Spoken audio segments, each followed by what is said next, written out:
শহীদ আবু সাইদ হত্যা মামলায় 2 পুলিশ সদস্যের মৃত্যুদণ্ড, 2 শিক্ষক সহ 11 আসামির বিভিন্ন মেয়াদে সাজা।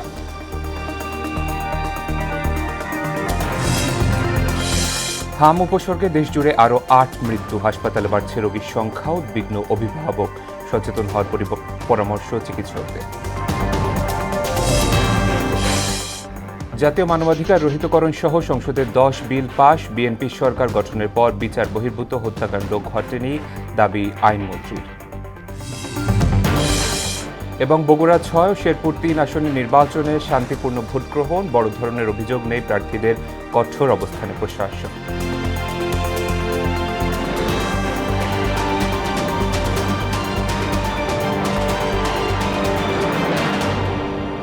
আসসালামু আলাইকুম, মোহনা সংবাদে সবাইকে স্বাগত। এতক্ষণ শুনছিলেন শিরোনাম, পুরো সংবাদ জুড়ে আছি শেখ সাব্বির হোসেন। জুলাই আন্দোলনের প্রথম শহীদ আবু সাইদ হত্যা মামলায় 2 পুলিশ সদস্যকে মৃত্যুদণ্ড দিয়েছে ট্রাইব্যুনাল। এছাড়া পলাতক 2 শিক্ষক মশিউর রহমান, আসাদুজ্জামান মণ্ডল ও ছাত্রলীগ সভাপতি পোমেল বড়ুয়াকে 10 বছর করে কারাদণ্ড দিয়েছেন ট্রাইব্যুনাল। এছাড়া ছাত্রলীগের 2 নেতার 5 বছর এবং 6 নেতার 3 বছর করে কারাদণ্ডাদেশ দেওয়া হয়েছে। এখনও রায় পড়া চলছে।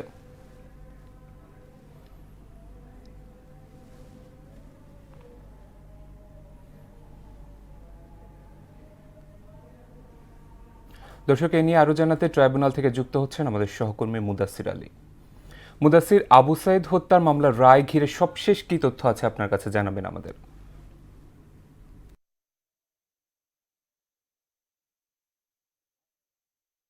বিষয়টি হচ্ছে, আবু সাইদ হত্যা মামলার রায় কিন্তু এই কিছুক্ষণ আগে 5 মিনিট বা মিনিট 10-এর মধ্যে কিন্তু শেষ হয়েছে। এবং যে বিষয়টি হয়েছে যে এখানে কিন্তু মৃত্যুদণ্ডাদেশ প্রাপ্ত আসামি যারা রয়েছেন তারা কিন্তু এখানে আটক রয়েছেন, সুজন চন্দ্র এবং আমির হোসেন।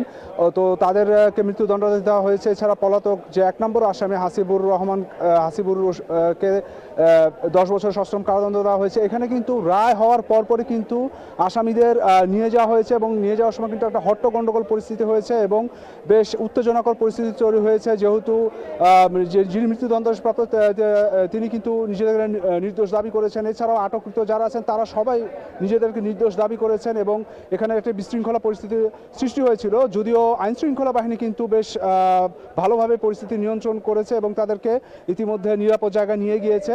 যে বিষয়টি হচ্ছে, রায় পড়ার সময় বিচারকগণ একটি কথা বলেছেন যে 25 জন সাক্ষী নেওয়া হয়েছে। সে 25 জন সাক্ষীর কিন্তু পুরো পুঙ্খানুপুঙ্খরূপে কিন্তু বিশ্লেষণ করা হয়েছে। কোনো ধরনের কোনো প্রতি যেন অবিচার না হয় বা বিচার কাজ যেন কোনোভাবে যেন বিঘ্ন না ঘটে বা পক্ষপাতমূলক যেন না হয়, সেগুলো কিন্তু পুরো চুলচেরা বিশ্লেষণ করা হয়েছে বলে এখানে কিন্তু জানা হয়েছে। এবং যে বিষয়টি হচ্ছে, বিচারক রায় পড়ার আগে একটি কথা বলেছিলেন যে এই যে আবু সাইদ যে হত্যা মামলা বা আবু সাইদকে যে হত্যা করা হয়, এটি হচ্ছে জুলাই আন্দোলনে যে হত্যাযজ্ঞ, যতগুলো হত্যাযজ্ঞ হয়েছে তার মধ্যে এটি হচ্ছে প্রথম ধাপ। একে প্রথম ধাপ এবং প্রথম শহীদ হিসেবে উল্লেখ করেই কিন্তু রায় পড়া শুরু হয় এবং রায়ের পড়ার এরপর কিন্তু বিশ্লেষণ যেভাবে করা হয় সেগুলো কিন্তু বলেছেন, এরপরেই কিন্তু রায় পড়া শুরু হয়। এবং এছাড়াও যে বিষয়গুলো হচ্ছে, এখানে আরও আছেন যেমন মশিউর, ওনাকেও কিন্তু 10 বছরের কারাদণ্ড দেওয়া হয়েছে। অর্থাৎ শুধু হাসিবুর না, আরও অনেককেই কিন্তু 10 বছর কারাদণ্ড দেওয়া হয়েছে। 3 বছরেরও কেউ আছেন এবং খালাসও দেওয়া হয়েছে, যেমন শরীফুলকে কিন্তু খালাস দেওয়া হয়েছে, এরকম কিন্তু আছে। তো এই ছিল আপাতত আবু সাইদ হত্যা মামলার রায় নিয়ে আমার কাছে বলার মতো তথ্য। মুদাসির, ধন্যবাদ আপনাকে। 24 ঘন্টায় হামের উপসর্গ নিয়ে দেশে আরও 8 জনের মৃত্যু হয়েছে। রাজশাহী মেডিকেল কলেজ হাসপাতালে 4, ময়মনসিংহ মেডিকেল কলেজ হাসপাতালে 2 এবং বরিশালে প্রাণ হারায় 2 শিশু। এদিকে হাম উপসর্গে সারা দেশের হাসপাতালেই বাড়ছে রোগীর সংখ্যা। এক্ষেত্রে অভিভাবকদের আরও সচেতন হওয়ার পরামর্শ দেন চিকিৎসকরা। প্রতিনিধিদের তথ্যে আরও জানাচ্ছেন আফরিন পপি। রাজশাহীতে উদ্বেগজনক হারে বাড়ছে হামের প্রকোপ। গত 24 ঘন্টায় রাজশাহী মেডিকেল কলেজ হাসপাতালে চিকিৎসাধীন অবস্থায় হামের উপসর্গ নিয়ে 4 শিশুর মৃত্যু হয়েছে। বর্তমানে ওই হাসপাতালে হামের উপসর্গ নিয়ে চিকিৎসাধীন 132 জন। এদিকে চলমান এই প্রাদুর্ভাবে এখন পর্যন্ত 479 জন রোগী হাসপাতালে ভর্তি হয়েছেন। এর মধ্যে মোট মৃত্যুর সংখ্যা বেড়ে দাঁড়িয়েছে 50 জনে। দেখা যাচ্ছে বাচ্চা নেগেটিভ দিকে চলে যাচ্ছে। পরে তখন আমি এমার্জেন্সি সিরাজগঞ্জ সদরে নিয়েছিলাম। ওখান থেকে আমাকে বললো যে আপনি সরাসরি রাজশাহী মেডিকেলে চলে যান। প্রথমে জ্বর থেকে আস্তে আস্তে ঠান্ডা, ঠান্ডা থেকে যে 2 দিন থেকে আপনার হাম বাড়াইছে। এদিকে হামের লক্ষণ নিয়ে ময়মনসিংহ মেডিকেল কলেজ হাসপাতালে 2 শিশুর মৃত্যু হয়েছে। এ নিয়ে এই হাসপাতালটিতে মোট 9 শিশুর মৃত্যু হলো। এছাড়া গত 24 ঘন্টায় নতুন করে আরও 26 শিশু ওই হাসপাতালে ভর্তি হয়েছে। এ নিয়ে সেখানে চিকিৎসাধীন রয়েছে মোট 76 শিশু। হাম হয়েছে, জ্বর, কাশি, সর্দি এটা লাগে আইছি, আর ছোট ছোট গাম্মা ছিলেন বাইরেছে। আসছি আজকে 3 দিন, এখন সুস্থ হয়েছে অনেকটা, আল্লাহর রহমত। বরিশাল শের-ই-বাংলা মেডিকেল কলেজ হাসপাতালে 24 ঘন্টায় হামের উপসর্গে প্রাণ যায় 2 শিশুর। হামের সংক্রমণ বাড়তে থাকায় শিশুদের বিষয়ে অভিভাবকদের সচেতন থাকার পরামর্শ দেন চিকিৎসকরা। হাম রোগী শনাক্ত হলে অথবা সাসপেক্টেড কেস অফ হাম হলে আমরা প্রথম ধাপ হলো আইসোলেশন, রোগের ট্রান্সমিশনটা হল্ট করা, ইন্টারাপ্ট করা। নাম্বার 2, সব বাচ্চাদের হাম হয় না, হাম হয় যারা ইমিউনো কম্প্রোমাইজড, যাদের রোগ প্রতিরোধ ক্ষমতা কম আছে, তাহলে আমাদের শিশুদের রোগ প্রতিরোধ ক্ষমতা বাড়ানো দরকার। আফরিন পপি, মোহনা সংবাদ। দর্শক, হাম পরিস্থিতি জানাতে রাজশাহী মেডিকেল কলেজ হাসপাতাল থেকে যুক্ত হচ্ছেন আমাদের সহকর্মী মেহেদী হাসান শ্যামল। শ্যামল, হাসপাতালের নতুন ভর্তি রোগী সংখ্যা সহ সার্বিক পরিস্থিতি কেমন দেখছেন, জানাবেন আমাদের।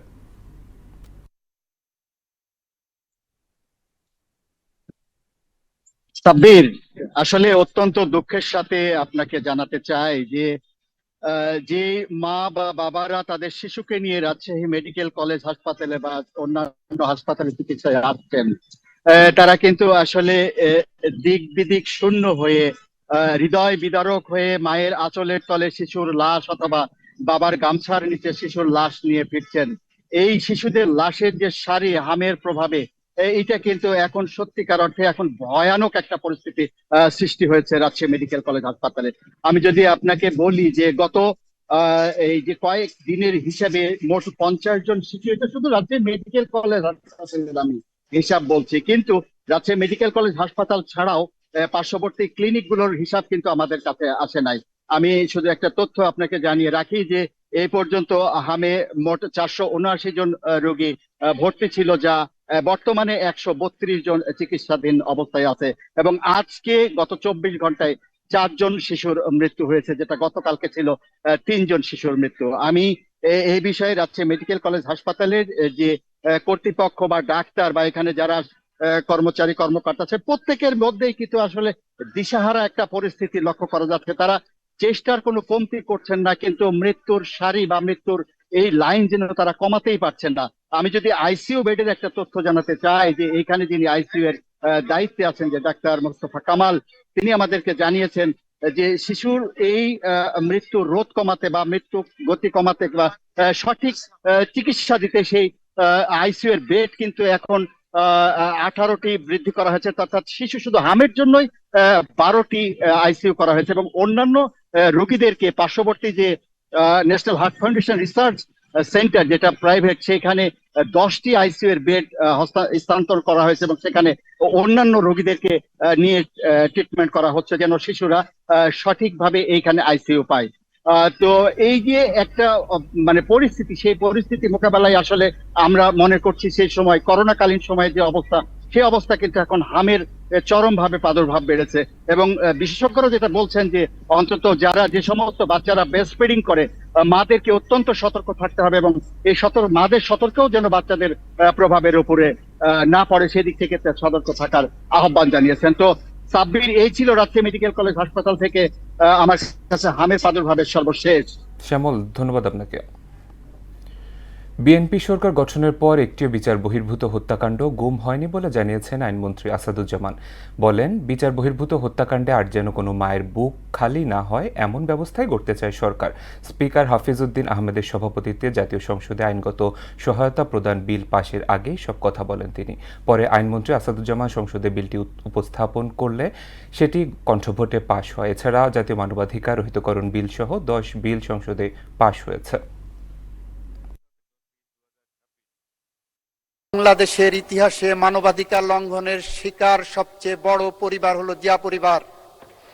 বাংলাদেশের ইতিহাসে মানবাধিকার লঙ্ঘনের সবচেয়ে বড় পরিবার হলো বিএনপি পরিবার। বাংলাদেশের ইতিহাসের সবচেয়ে জঘন্যতম অপরাধের শিকার হলো বিএনপি পরিবার এবং জিয়া পরিবার। আমাদের সামনে বসে আছেন মানবাধিকার লঙ্ঘনের চরমতম শিকার আমাদের মাননীয় প্রধানমন্ত্রী, আমাদের 42 দিনে বাংলাদেশের একটি মানুষও ক্রস ফায়ারের শিকার হয়নি। 42 দিনে একটি মানুষও গুমের শিকার হয়নি। মাননীয় speaker, childhood shows a man, morning shows the day. শিগগিরই এসি ও মিনিবাসের ভাড়া তালিকা প্রণয়ন করা হবে বলে জানিয়েছেন সড়ক পরিবহন ও সেতুমন্ত্রী শেখ রবিউল আলম। জাতীয় সংসদে লিখিত প্রশ্নের জবাবে তিনি বলেন, এসব ভাড়া তালিকা গণপরিবহনের ভেতরে ডিজিটাল ডিসপ্লেতে প্রদর্শনের ব্যবস্থা করা হবে।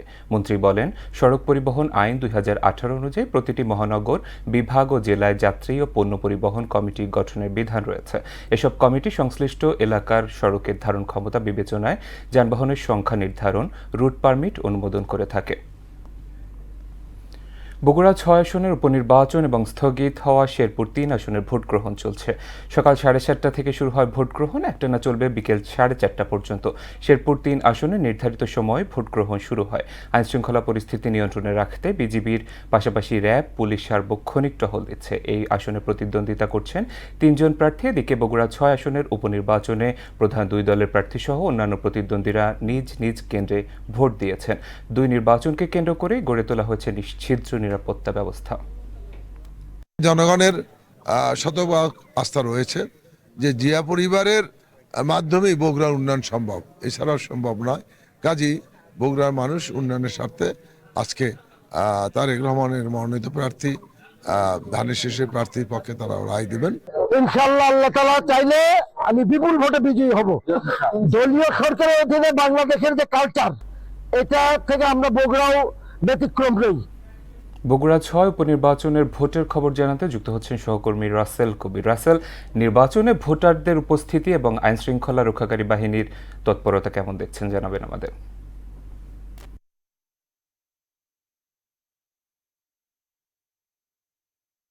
আপনি যেমনটি জানতে চেয়েছেন, আসলে ভোটার উপস্থিতির বিষয় যদি বলি, এখন আমি যে কেন্দ্রে রয়েছে এটা বগুড়া জেলা স্কুল। এই কেন্দ্রে কিন্তু ভোটার সংখ্যা 2182 এবং 150টি কেন্দ্রে এই উপনির্বাচনে 7:30 থেকেই ভোট অনুষ্ঠিত হচ্ছে।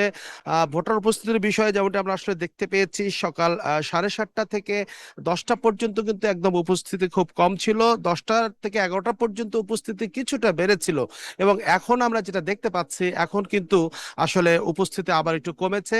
আমরা যেমন দেখছি আসলে থেমে থেমে আসলে ভোট দিচ্ছে, ভোট দিয়ে তারা চলে যাচ্ছে ভোটাররা। যেহেতু ভোটার আসলে থেমে থেমে আসছে, এই জন্য এখানে যে লাইন, এই লাইন কিন্তু আমরা তেমনটা আসলে আমরা দেখতে পাইনি বা দেখতে পাচ্ছি না, এরকম দেখছি। তো আমি যদি ভোটার আসলে কাস্টিং এর সংখ্যাটা বলি, আমরা সকাল 10টায় যেটা আমরা জেনেছি 7%, 12টার সময় কিন্তু এটা বেড়ে প্রায় 18% এবং এখন ধারণা করা হচ্ছে প্রায় 20%-এর মতো ভোট আসলে কাস্ট হয়েছে, এমনটি আমরা জানতে পেরেছি। এবং এই আসনে মানে এই কেন্দ্রে আমরা যেমনটি জেনেছি, এই কেন্দ্রে কিন্তু প্রায় 21 সামথিং ভোট কাস্ট হয়েছে, এমনটি প্রিজাইডিং কর্মকর্তা জানিয়েছে। তবে একটা বিষয় একটু জানিয়ে রাখি আপনাকে সাব্বির, আপনার মাধ্যমে, যে কিছুক্ষণ আগে কিন্তু জামাত ইসলামের প্রার্থী তিনি একটা অভিযোগ করেছিলেন মালতীনগর সরকারি প্রাথমিক বিদ্যালয়ে ফলাফল শিটে সিগনেচারের ব্যাপারে আসলে ফলাফল শিটে অভিযোগ করেছিলেন। এ বিষয়ে তারা সত্যতা পাওয়া গিয়েছে। তবে প্রিজাইডিং কর্মকর্তা যেমনটি বলেছেন যে এটা জামাত ইসলামের যে পুলিং এজেন্ট আছে এবং বাংলাদেশ জাতীয়বাদী দলের পুলিং এজেন্ট, তারা কিন্তু আসলে বলছে স্বেচ্ছায় করেছে। তবে একজন নির্বাহী ম্যাজিস্ট্রেটের উপস্থিতিতে এইটি আবার ছিঁড়ে ফেলে নতুন শিট দেওয়া হয়েছে সাব্বির। তবে এখন পর্যন্ত আসলে ছোটখাটো অভিযোগ ছাড়া বড় কোনো অপ্রীতিকর ঘটনার খবর কিন্তু আসলে বগুড়ায় নাই। শান্তিপূর্ণভাবে ভোট গ্রহণ অনুষ্ঠিত হচ্ছে। আসলে পরবর্তী কোনো ঘটনা হলে আবার আমি জানানোর চেষ্টা করবো। সাব্বির, এই ছিল বগুড়া জেলা স্কুল থেকে সদর। ইরান যুদ্ধের 2 সপ্তাহ বিরতি পরও দেশের বিভিন্ন জেলায় ফিলিং স্টেশনগুলোতে ঘন্টার পর ঘন্টা দাঁড়িয়ে থেকেও তেল না নিয়ে ফিরে যাচ্ছেন গ্রাহকরা। অনেক জায়গায় কার্ড ও অ্যাপের মাধ্যমে দেয়া হচ্ছে তেল। প্রতিনিধিদের তথ্যে ডেস্ক রিপোর্ট। ইরান যুদ্ধের প্রভাবে গেল 1 মাস ধরে বাংলাদেশে চলছে জ্বালানি তেলের সংকট, যা 2 সপ্তাহ যুদ্ধবিরতির পরেও তীব্র আকার ধারণ করেছে।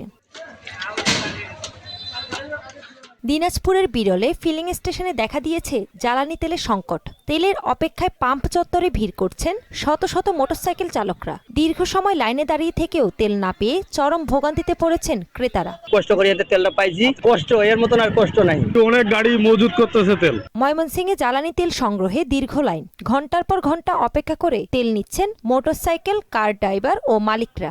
যে পরিমাণ গাড়ি আসলে তাদেরও হিমশিম খাওয়ার ব্যাপার। এদিকে ব্রাহ্মণবাড়িয়ায় ভ্রাম্যমাণ আদালতের অভিযানে অবৈধভাবে মজুত করা 10,100 লিটার জ্বালানি তেল জব্দ করেছে জেলা প্রশাসন। সিরাজগঞ্জে ফুয়েল কার্ড নীতিতে তেল বিক্রি করায় গ্রাহকদের মধ্যে স্বস্তি ফিরেছে। তবে মাঝে মাঝে পাম্পে তেল সংকট থাকায় গ্রাহকদের ভোগান্তিতে পড়তে হচ্ছে।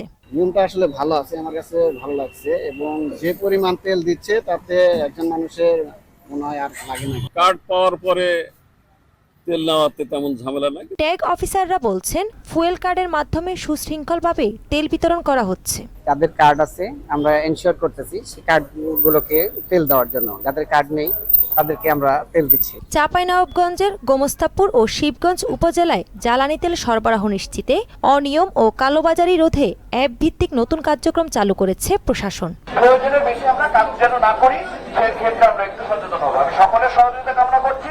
দ্রুত এই সমস্যা সমাধান করে তেলের সরবরাহ স্বাভাবিক করার জন্য প্রশাসনের হস্তক্ষেপ কামনা করেছেন ভুক্তভোগীরা। তাহসিন তারিন, মোহনা সংবাদ। ঢাকার সবচেয়ে বড় পাইকারি আড়ত কারওয়ান বাজার। রাত বাড়লেই এখানে ব্যস্ততা বাড়ে শ্রমিকদের। সবজি বোঝাই ট্রাক এসে ভিড়ে বাজার সংলগ্ন রাস্তায়, আর সেগুলো পরিবহন করে আয়ের পথ খুঁজে নেন শ্রমিকরা। যদিও তারা বলছেন ঢাকার বিভিন্ন স্থানে বাজার গড়ে ওঠায় কারওয়ান বাজারে কমেছে আয়ের পরিমাণ। বিস্তারিত বিজন কুমারের রিপোর্টে। কেউ ভ্যানে করে টানছেন মালামাল, কেউ আবার মাথায় করে, কেউ আবার ব্যস্ত ট্রাকের পণ্য খালাসের কাজে। ঘড়ির কাঁটা তখন একটা ছুঁই ছুঁই। রাজধানীর কারওয়ান বাজারে ঠিক সেই মুহূর্তের দৃশ্য এটি।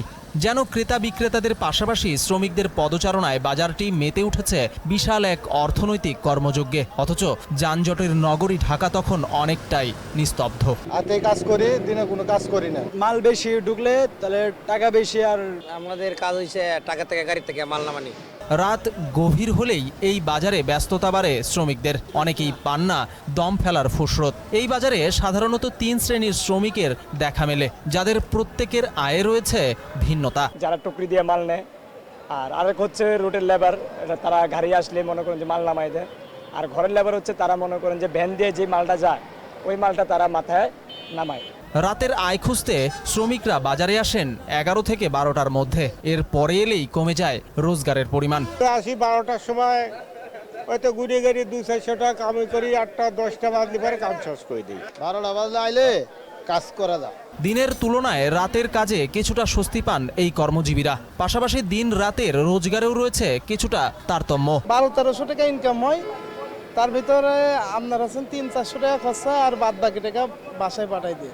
রাতে ইনকাম বেশি হয়, ভালো হয়, আর রাতে কাজ করতে ভালো লাগে, এই জন্য রোদের ছায়া পড়ে না, নিরিবিরি। এছাড়াও রাতের বাজারে দক্ষ শ্রমিকদের কদর বেশি। শ্রমিকরা বলছেন নগর জুড়ে বাজার বাড়ায় কমে গেছে কারওয়ান বাজারে আয়ের পরিমাণ। কারণ বাজার যার যেমন ভালো হয়, কিন্তু ওই আশেপাশে বাজারটা লাগে, কারণ একটু কমে গেছে, বাজারের বেচা কিনাটা কমছে। রাত ভর হাড় ভাঙা খাটুনি, তবুও এসব শ্রমিকরা কাজ করে যান ক্লান্তিকে হার মানিয়ে। কারণ নিস্তব্ধ রাতে ব্যস্ত বাজার মনে করিয়ে দেয় পরিবারের দায়িত্বের কথা।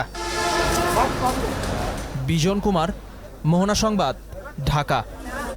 গাজীপুরে ড্রেনেজ ব্যবস্থা অকার্যকর থাকায় 12 মাসই নোংরা পানি জমে ব্যস্ত সড়কে বছর জুড়েই থাকে জলাবদ্ধতা।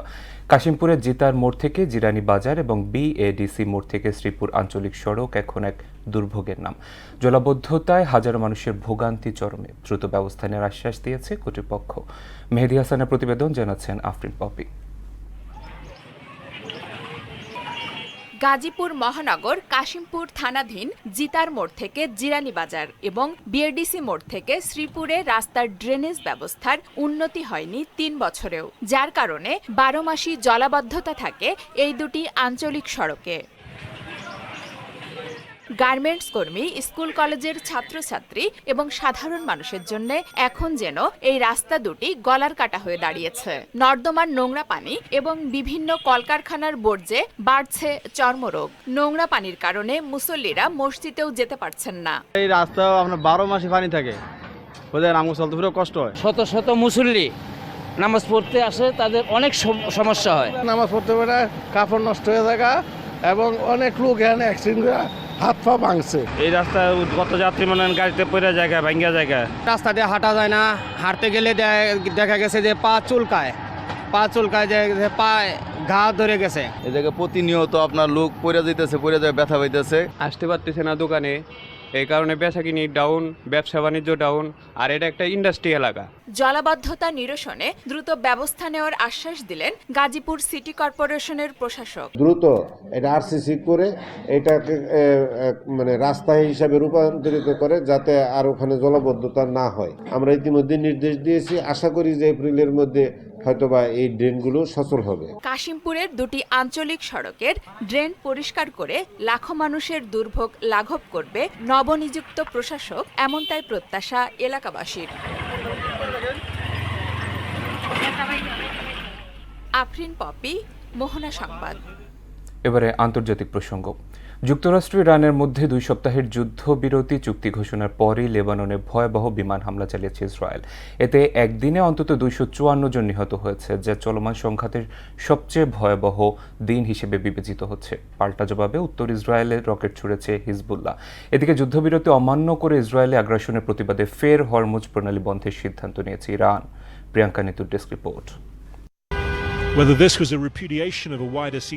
নতুন করে চরমে পৌঁছেছে মধ্যপ্রাচ্য সংঘাত। যুক্তরাষ্ট্র এবং ইরানের মধ্যে 2 সপ্তাহের যুদ্ধবিরতি চুক্তি ঘোষণার পরপরই রক্তাক্ত হল লেবানন। রাজধানী বৈরুত সহ দেশটির বিভিন্ন অঞ্চলে ব্যাপক বিমান হামলা চালায় ইসরায়েল। 10 মিনিটেরও কম সময়ে প্রায় 100টি স্থানে আঘাত হেনেছে তারা। এতে অন্তত 254 জন নিহত হয়েছেন, আহত 1100-র বেশি মানুষ। এ ঘটনায় একদিনের রাষ্ট্রীয় শোক ঘোষণা করেছে লেবানন সরকার। লেবাননের সিভিল ডিফেন্স জানায় নিহতের সংখ্যা দ্রুত বেড়েছে। তেল আবিবের এই নির্মম হামলা চলমান সংঘাতের সবচেয়ে প্রাণঘাতী দিনগুলোর একটি হিসেবে দেখা হচ্ছে। যুদ্ধবিরতি লঙ্ঘনের পাল্টা জবাব হিসেবেই ইসরায়েলের উত্তরাঞ্চলের রকেট হামলার দাবি করেছে লেবাননের সশস্ত্র গোষ্ঠী হিজবুল্লাহ। ইসরায়েল যুক্তরাষ্ট্রের আগ্রাসন বন্ধ না হওয়া পর্যন্ত হামলা অব্যাহতের হুঁশিয়ারি দেয় সংগঠনটি। ইসরায়েলের আগ্রাসী হামলার পর যুক্তরাষ্ট্রকে কঠোর বার্তা দিয়েছেন ইরানের পররাষ্ট্রমন্ত্রী সৈয়দ আব্বাস আরাকচি। তিনি বলেন, ইরানের সঙ্গে যুদ্ধবিরতি অথবা ইসরায়েলের পক্ষে থাকা। ওয়াশিংটনকে এর যে কোনো একটি পথ বেছে নিতে হবে। যে কোনো মুহূর্তে ফের পূর্ণমাত্রায় যুদ্ধ শুরুর হুঁশিয়ারিও দেয় তেহরান। লেবাননে ইসরায়েলি হামলার জবাব দিতে তার দেশ পিছপা হবে না বলে জানায় ইরানের এক জ্যেষ্ঠ কর্মকর্তা। যুদ্ধবিরতি লঙ্ঘন করে লেবাননে ইসরায়েলি হামলার ঘটনায় হরমুজ প্রণালী দিয়ে তেলবাহী ট্যাঙ্কার চলাচল আবারও বন্ধ করে দিয়েছে ইরান। বুধবার বিকাল থেকে হরমুজ প্রণালীটিতে ট্যাঙ্কার চলাচল সম্পূর্ণভাবে থেমে যায়। প্রিয়াঙ্কা নিতু, মোহনা সংবাদ। খেলা খবর ক্রিকেট। নারী ও পুরুষ ক্রিকেটারদের ঘরোয়া লিগে ম্যাচ ফি বাড়ানোর সিদ্ধান্ত নিয়েছে বাংলাদেশ ক্রিকেট বোর্ড। দীর্ঘদিন ধরে চলা অপর্যাপ্ত পারিশ্রমিক কাঠামোর বিষয়টি মাথায় রেখে সিদ্ধান্ত নেওয়া হয়েছে বলে জানান বিসিবি প্রধান তামিম ইকবাল। এখন থেকে নারী ক্রিকেটাররা টি-20তে 5,000 টাকার পরিবর্তে 10,000, ওয়ানডেতে 5,000-এর পরিবর্তে 15,000 এবং লঙ্গার ভার্সনে 8,000 টাকার পরিবর্তে 20,000 টাকা করা হয়েছে। পাশাপাশি পুরুষ ক্রিকেটারদের ম্যাচ ফি 70,000 টাকা থেকে বাড়িয়ে 1 লাখ টাকা নির্ধারণ করা হয়েছে। শেষ করব মোহনা সংবাদ, যাবার আগে শিরোনামগুলো আরও একবার।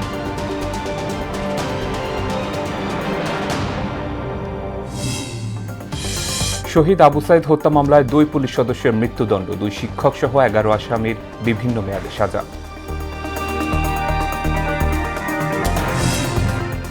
হাম উপসর্গে দেশজুড়ে আরও 8 মৃত্যু, হাসপাতালে বাড়ছে রোগীর সংখ্যা, উদ্বিগ্ন অভিভাবক, সচেতন হওয়ার পরামর্শ চিকিৎসকদের। জাতীয় মানবাধিকার রহিতকরণ সহ সংসদে 10 বিল পাশ, বিএনপি সরকার গঠনের পর বিচার বহির্ভূত হত্যাকাণ্ড ঘটেনি, দাবি আইনমন্ত্রীর।